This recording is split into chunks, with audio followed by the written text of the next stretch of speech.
Rantz. Life and motherhood uncensored. Welcome back to Mama Rantz with Elle. And Allie. How you doing this week, Allie? I am doing. I actually had my in-laws up this weekend and we had a grand old time.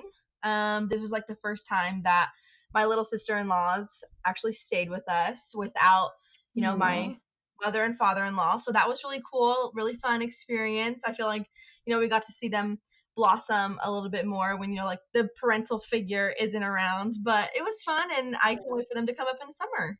So how was your week? My week has been all right. It's actually been pretty busy. I think B-Man is getting some extra teeth because everything is going back into the mouth and he is nursing like crazy. Oh. And he's getting these little temper tantrums, but otherwise he's doing real good. They literally become one with the boob all over again. It literally feels like the newborn days when they're teething. Like they just want boob all day long. And I'm just like, I am going to croak over. My nipples are going to crack and rust away. Like they're tired. I'm tired.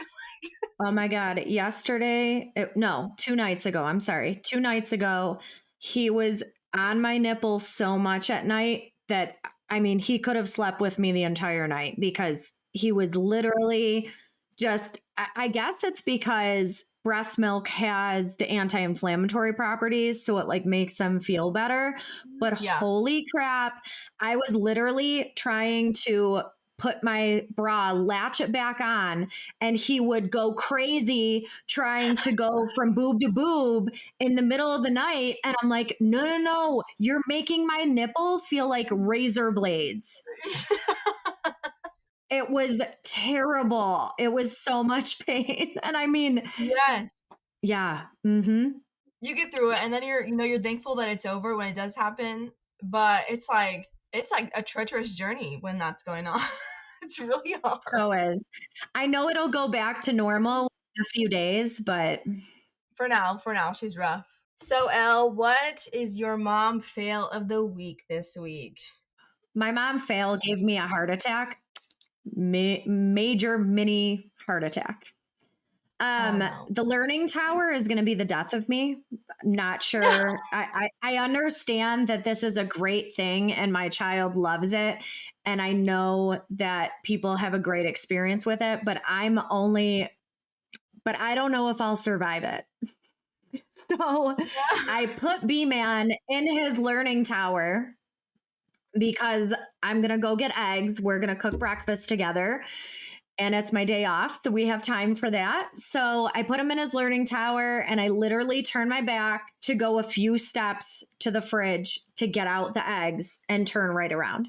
I get the eggs, I turn around, and my son is sitting Indian style on the counter with the pot in his hand. And I am about to have a heart attack because I'm terrified that any little movement is going to send his butt over the learning tower and onto the ground. And I am just astounded that this boy completely soundlessly, my little ninja, got up from the learning table and climbed onto onto the counter. I cannot believe it. And basically my heart dropped. I ran over to him. I grabbed him and scooped him up. And I'm just like, oh, thank God. Oh. Right? Well, I feel like at that point, like my intrusive thoughts would have taken over and I just would have imagined all the things that could have possibly gone wrong in that moment. And then I just like get more emotional than like, and it wasn't even a big deal if, nothing happened, but like my brain makes me think something did happen. And so I get it. Oh my gosh. It was terrible. Now I won't leave his side. Now I won't even turn my back for anything in that learning tower. It's not even a table. I'm calling it a table, but it's a learning tower. Yes. We have one too, and we love it. As they get older, they do get more creative, but they start to understand like, hey, maybe I shouldn't get on the counters. And so it's hard. It's hard in learning those boundaries early on, but they get it. There's a reason why it tells you to not use until your child's 18 months. Do not fall for the peer pressure and take it out early just because your child is standing up and being great and kamikaze climbing things. Don't do it. Don't fall victim to the peer pressure. So what was your mom fail of the week? So my mom fail of the week would have to be when my mother-in-law gave us her Roomba that she didn't really use anymore, and I brought it home and I started it, and when I tell you that my child had a whole ass heart attack, I think she had a whole ass heart attack. No. She's not scared of the vacuum, so I just didn't even think that she would even remotely even give a shit about the Roomba. Well, it started, and I don't know if it was because it was moving and nobody was touching it, if it was moving on its own, but it was just guns blazing, running, tears, saying, "Mommy's scared." She'd been doing like lifting up her hands and like shaking them, like in Miss Rachel's emotion video. She just goes, "Scared, Mommy's scared." And I'm like, "Oh, okay, baby, like it's okay." And so, I mean, we put it away, but God, I gave my baby a heart attack. So we're gonna go. That's our mom failed the week. Oh my gosh, you're never going to be able to use it again? No, I Is know. it- And we're gonna do when she's asleep, taking a nap. I was wondering if is it quiet enough to do while she's sleeping. She's definitely quiet. And I mean, when we vacuum just like regular or run the cross wave, it's normally it doesn't wake her up. I mean, it hasn't. I don't say normally, but yeah, it doesn't. So I don't know. Just being in our newer house, I don't know if because like her window is like on the street, so she hears more noise than she used to in other house. So I don't know if it's like getting her used to more Noises. commotion. Yeah. Which is good. I mean, it's more beneficial because I mean, don't want to say she was like waking up at a drop of a hat, but she definitely is a heavier sleeper now. So That's a plus. So this week we wanted to talk about, well, I mean, for me, it's the dreaded topic of making new friends, and not the fact that I don't want any, but for the fact of it's so hard to find like that puzzle piece, especially being a military spouse, you're moving from base to base to base. So it's like just as you start to make a solid friend, then it's time to jump ship and you're going somewhere else to start it all over again. I was thankful to find, really great friends in Wyoming when we were out there. And then we went and moved to our next base and found a good one there. And I just feel like at every base, I find like that one solid friend who is just like, I don't need the biggest group. I just need that one. And now that I have a baby, it's like now not only do I have to find a missing puzzle piece for myself, I have to find one for her. And then so now I'm in that struggle of trying to find the puzzle piece that matches both mom and baby, and it's so fucking hard to find that fucking puzzle piece. Either me and mom are just like not vibing, or we are vibing and their kid wants to WWE SmackDown on my kid and ends up like looking like she just got in a bar fight. So it's just like so hard. So you've been telling me you've been having these issues with your play dates. So I want to hear about this. Like, I don't get to go on a lot of play dates because I'm always at work. So my son gets less of them. Mom guilt insert right here. But yeah, talk me through what happens here.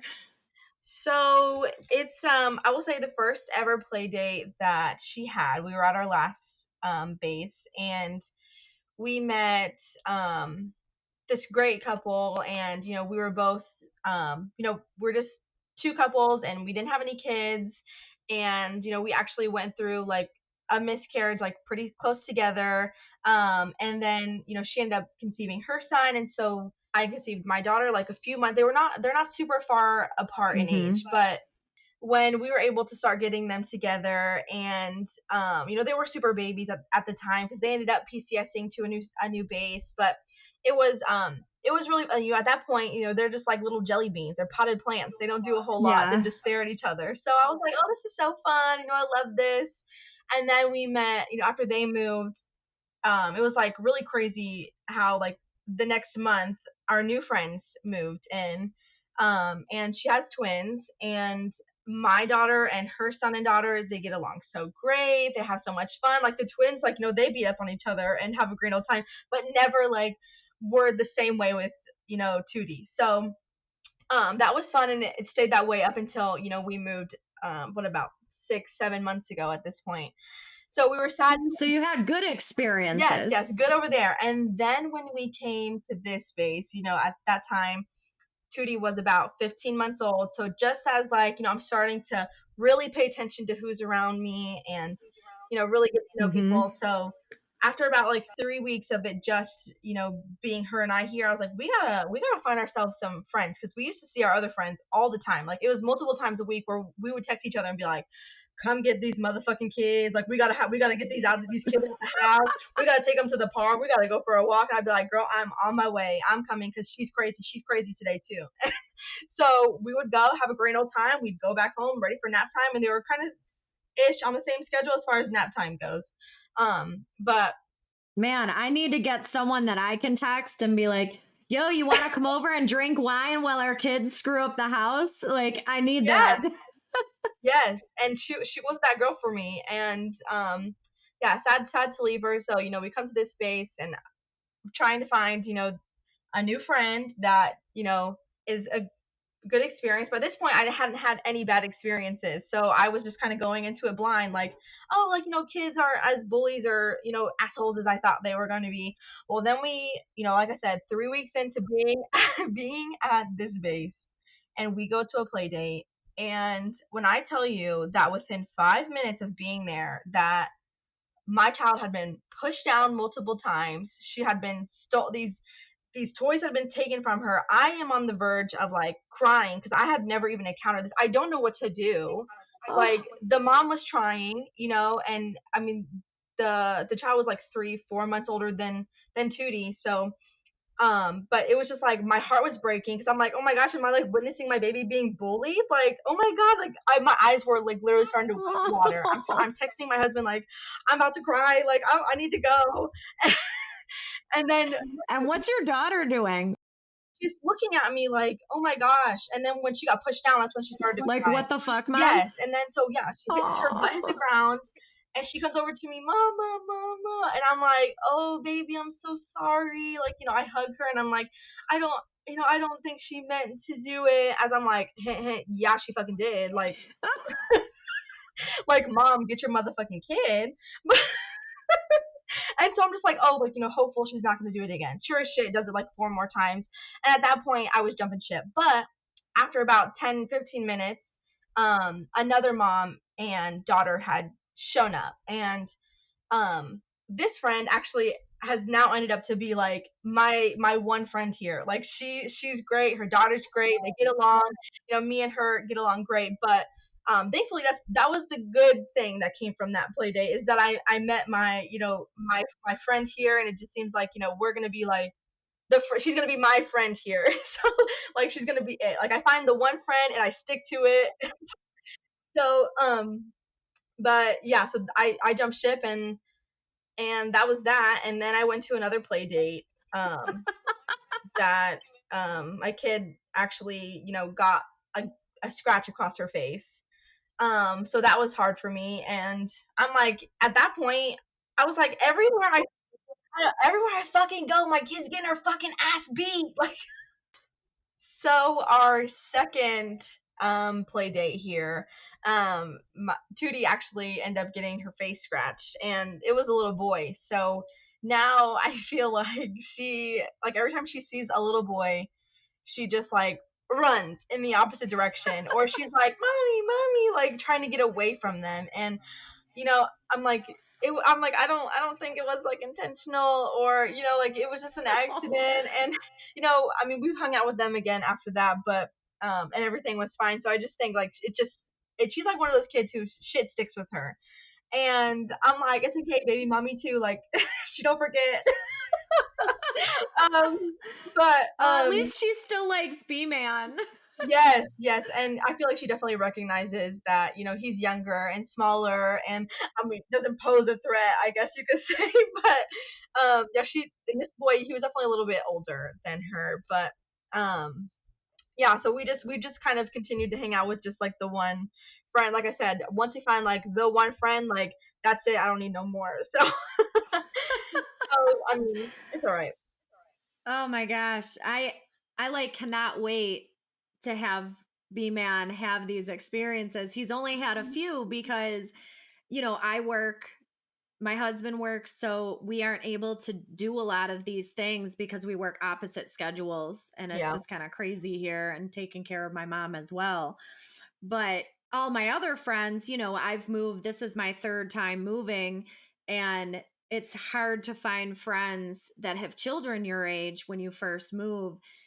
And all of my friends back home, they have kids around his age, but he never gets to see them except, once a year or so. The only time I've had a play date experience so far is I get along with the woman really well, and her kids are sweet kids, but she knows my situation with my mom, and my mom Mhm. has a little bit of a weakened immune system. Right.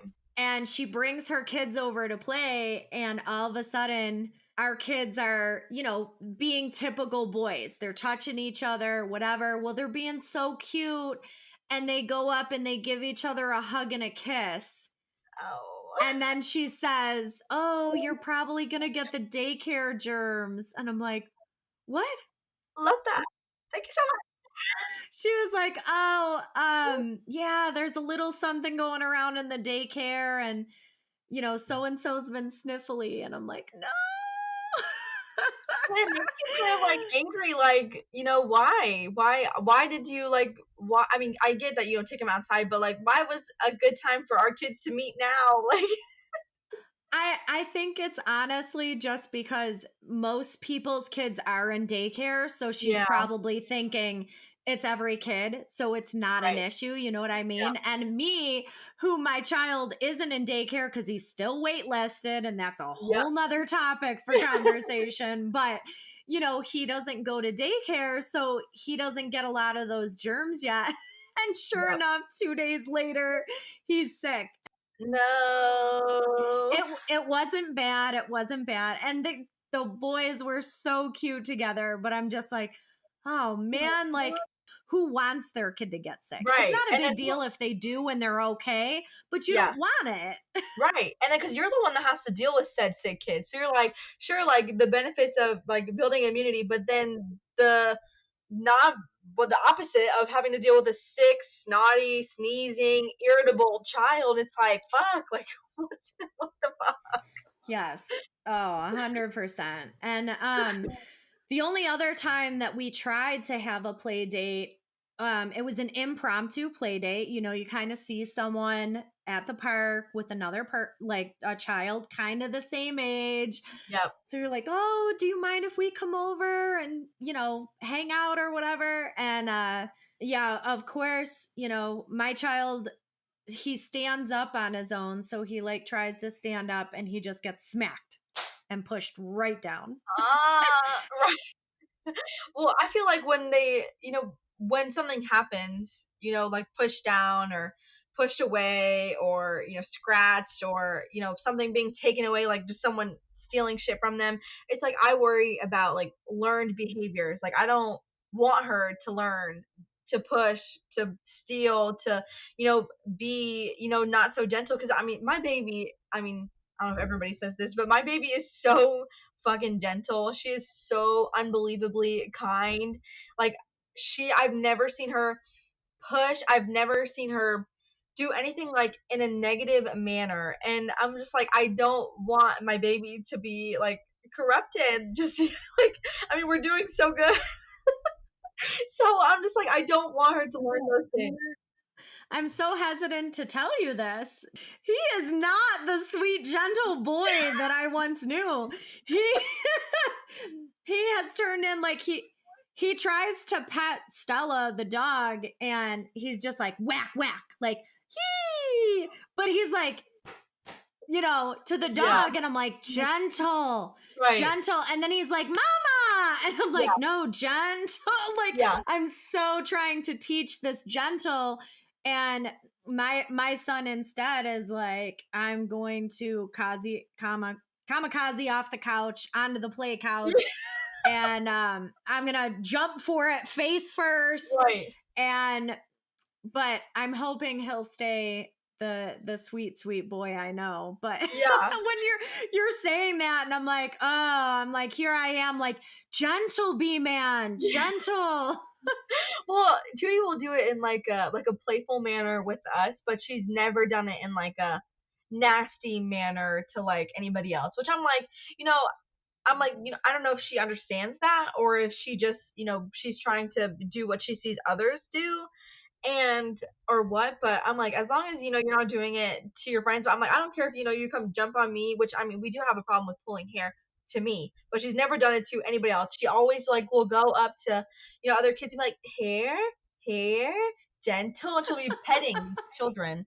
And I'm like, that's cool. Pet them all you want. Just don't fucking yank it like you do mine. Yes. Okay, like oh my gosh, horse brains or something. So, I mean, maybe he'll be the same way. I don't know. He's having these temper tantrums where all of a sudden he like hulks it. He'll get really upset that you take something away from him. Or God forbid, the other day he scaled up the couch and tried to get onto the end table. And I've got him by like the foot and I'm trying to scoop up under him to get him gently down. And he is throwing a fit like, and he's like, his little tiny fists are clenched and he's like shoving him down by his knees. And he's like, with this pout on his face. And I'm just like, baby boy, you got such big emotions. And I'm like holding him, trying to calm him down. And I'm like, my 1-year-old doesn't know what the fuck I'm talking about, but I'm trying to be like, hey, honey, it's okay. Just calm down. This isn't the way to handle this emotion. Meanwhile, I'm like, hey, dipshit, he's 1. He doesn't know what you're saying. Right. Right. No clue. So I'm just trying my hardest to like, I don't know, through actions, make him feel validated. I don't know. What do you even do with a 1-year-old? I'm just kind of like, all right, baby. And I'm thinking in the back of my mind, this is a stage, right? Like, this is a fucking stage. Right. Like, go, let me grab my glass of wine and just sit and contemplate. Like, this is a fucking stage. Yeah. Yeah. We're trying to do like the whole like gentle parenting tactic, which I mean, that's a whole other topic, but like, just like the, validating that your emotions are real and like, do you want a hug? Like we'll say, do you want a hug? You want mommy to kiss it? Like, we go that route. And I feel like it's really, really been beneficial. So maybe try like, oh, mommy, Yeah. you want a hug from mommy? You want dad to give you a hug? And it just like instantly grounds her. So my son also, he bit me the other day. And I don't know if this is a new thing or what. He is teething.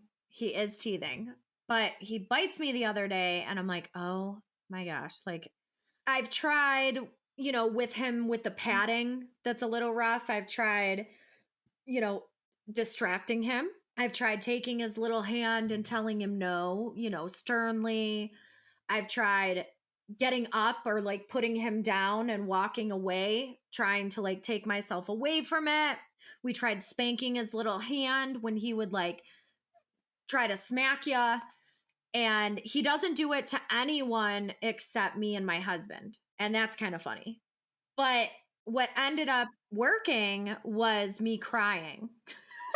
So I would fake cry at him and I would be like, you hurt mommy.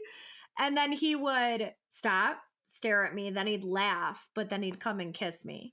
So I was like, oh, okay. So that's been working so far. We'll see how long this works before I have to switch tactics, but I'm hoping that this just stays working. Yeah, I say, hey, we're getting through day by day. So that's important. Yeah. Well, I'm glad you found your mom friend. I need to find one. I'm taking applications if anybody wants to be a mom friend. So do you ever get together with like other parents or like even, not even parents that have, kids like smaller children right now, but like, older generations and like different like parenting, tactics or advice like comes in and it's so hard for you to like take I'm a them? fucking loser. I have no parent friends. I Like, don't even from, fucking, like I don't have that. No, I'm kidding. As much as I'm serious, because I don't have mom friends in my direct vicinity. Yes, I do have mom friends back home. I have them like an hour from here. yeah. But I'm sorry, what was your question? Because all that I could think is, no, I'm a loser. I'm a loser, baby. So what is it? Why don't you kill me? Is that it? Or save me? No, kill me. You're like my soulmate. I was like, is that the right words? So the question is like trying to like parent through like your parenting style differences. Like when you're with somebody who is like Yes. complete fucking opposite, or like, I don't co-sleep because my brain literally tells me my baby's gonna die, but like my heart wants to so bad. But like my best friend, she does co-sleep, and I'm like, go you. Like I wish I had, like I wish that my brain wouldn't win, because I would love to co-sleep, but I just think something's gonna happen. So it's like, I will be like the friend or the supporter that's like, hey, like this is, I'll give you like the fact that you do what that you want with that information, if that makes sense. So I'm like, if you feel comfortable, then great. Like your anxiety is nowhere fucking near mine. I'm batshit. So I'm gonna share my knowledge. And like I said, you make the decision because you know your baby best, you know your family best, and you know what's gonna keep you going to the next day. But yeah, it's just like Yeah. it's sometimes so hard, especially like when you're in person with somebody else, and you're like, oh, I would never do that. Like you just look at them, and I forget where. Oh, I was at. Check your mom judgment. Check it. Keep it in check. I was at this thing. It's at the YMCA, and it's called Frolic Friday, and you just have like toddlers, That sounds kids. fantastic. It's great. They just run rampant in this place, in this gymnastics, YMCA gymnastics auditorium, whatever the fuck, gymnasium. And this lady, like, this kid was probably even younger than Tootie, and he did something, and like she completely like snatched this kid up, like snatched him up, like spanked his butt, and I'm like, damn, like shit, I cannot even, what the fuck, I cannot even fathom spanking my child. She would be like, what the motherfuck are you what the fuck is going on? And I'm like, I don't even think he understands like what is the problem. Like if I told my kid right now, like, you just chewed your food way too fast, like she would not know what the fuck I'm talking about. So I'm just like, it's so hard. I'm sorry. I'm just gonna make it harder for you. And B-Man bit my nipple the other day, and out of gut reaction, he got smacked. Gut reaction. It was, he clamped down on my nipple with those teeth, and it was whoop, and he started crying, and I felt so bad, and I was like, oh my God, I'm a bad mother. And my husband is like, calm down, you're okay. I'm like, I'm a terrible mother. He's like, stop, you're fine. It was a gut reaction. But I mean, I told you that my son, started to bite. And we tried spanking his little hand, and that didn't work. He just looked at me and was like, what you got for me? Because it definitely wasn't, but yeah, everyone has their own different parenting styles, and I try to keep my mom judgment in check. And anytime I see someone and I'm like, oh, why are you doing that? I would never do that. And then I think to myself, I don't know, in their situation, I might do that. I might very well do that. Well, and I even feel like generationally, like some people are cycle breakers like myself, and some people are like, my mom did it, I'm gonna do it, which is totally fine too. But it's just like, it's just so crazy to me. Yes, I had a family member tell me that when my child was 8 months old, he would do these little Hulk tantrums. He wouldn't do anything with it, but like, I don't know if he was mad he wasn't eating fast enough or what, but he'd be like, ooh, and she'd be like, you need to spank him. You need to spank him so he doesn't keep doing that. And I'm like, my child is 8 months old. I am not spanking him. He is 8 months old. Like, he's not going to understand what is going on. And clearly, even when I I spanked my kid's hand when he was doing the biting or the frustration. It did nothing. Maybe it's just because I didn't do it hard enough. I don't know. But man, that one time I spanked him after he bit my nipple, and it was a gut reaction, and I felt like the shittiest mom in the world. But I was spanked as a kid, and I turned out okay. And I do recall every time it was for a reason, and I deserved it. So, to each their own. But then I look at my brother and his wife, and how did they end up with 3 freaking amazing children? They are behaved so well. And I swear she must have done this like A+ gentle parenting, because her children are like the most well-behaved children I've ever met. Now, granted, one of them doesn't clean up as much as I'd like her to clean up. We'll she needs to get a little better on that. Help mom out. I want to see you helping mom out if you listen to this. But man, these children are like the sweetest. Even your husband, when I met your husband, he was 7, 6 or 7. And I remember thinking to myself just how wonderful of a child he was. And man, I mean, his mom has done a wonderful job. And then my brother is like, well, I just put the fear of God in them, but I don't actually follow through with it. And I'm like, I don't know that was the parenting win. So I'm pretty sure it's something that his wife did. So I have to somehow take notes. I know my husband definitely got his little ass beat. So the girls, I don't think that they know that, but he definitely had, she, like, you always like the first child, they get like the total smackdown, like, they get No, I was the third child. We all got smacked out. Well, I feel like me and my sister, I feel like even same with my husband, like we're the oldest, and he has 3 younger siblings. I have 1, and I got the brunt of it. I got dragged by my hair. I got my ass beat. I got, you're grounded until, you get your grade shit. You don't see your phone. I literally didn't see my phone for 17 motherfucking weeks because I kept getting a C on my report card. My sister, fuck that shit. Oh, see? Oh, it's fine. Just try better next time. And nothing happens to her.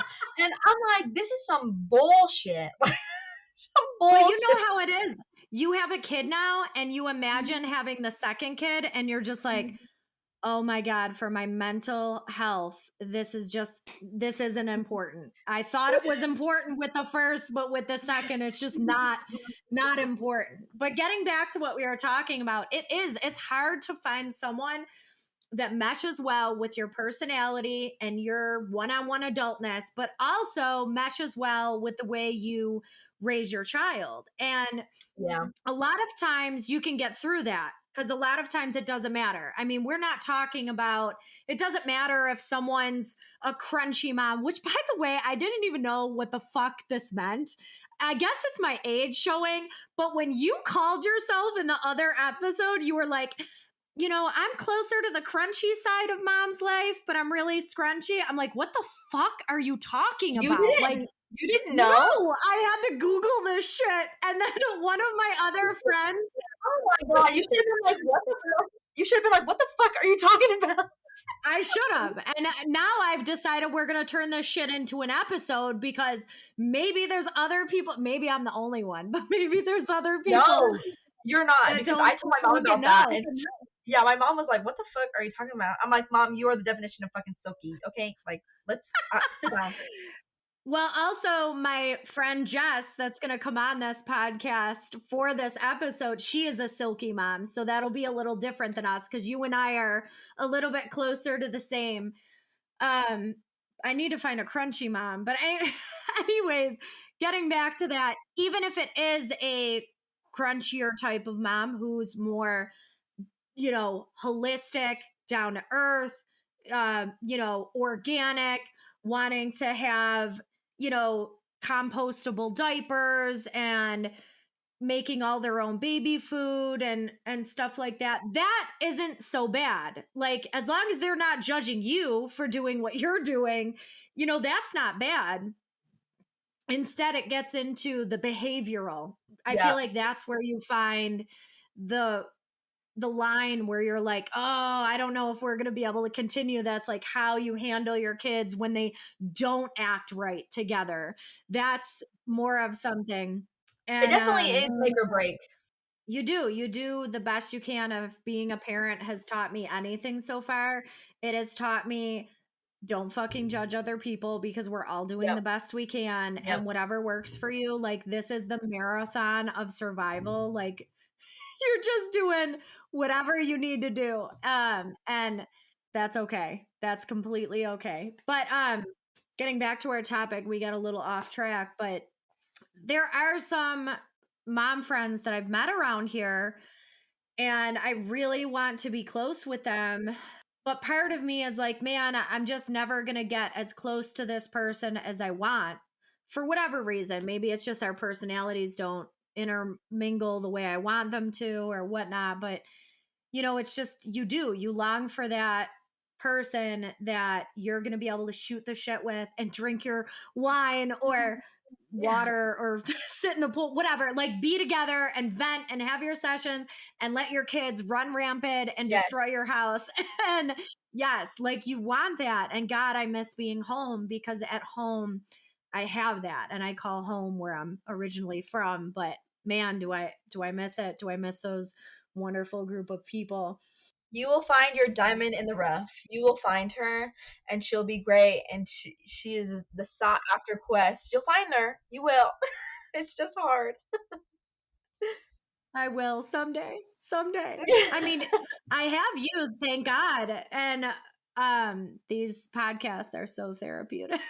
These bitch sessions, these ranting sessions are so therapeutic. But it's true. It is so true. Man, so hopefully one day we are going to have great play dates. I mean, at least I had a good play date when Lil Tootie came down and got to see B-Man. Hopefully we will have another good play date today. Fingers crossed. Yes, fingers crossed. It'll go smoothly. I feel like they're still in that like younger-ish stage where they don't really like super interact with each other. So you're probably still in the green here. You're probably still in the green. And wrap this up, later this week we will have a little mini-sode out. And that is a teenager's perspective on parenting. And what we mean by that is basically we had two female teenagers, they're young teenagers, and we wanted to know, you know, how parenting styles have kind of affected them. And we also talk about the controversial social media topic, as well as some, stories that have stuck with them from friends and family, that or funny stories that they have like in regards to pregnancy or birth. So it's a good one. So if you like what you're listening to, please subscribe and listen on your favorite podcast app. Bye.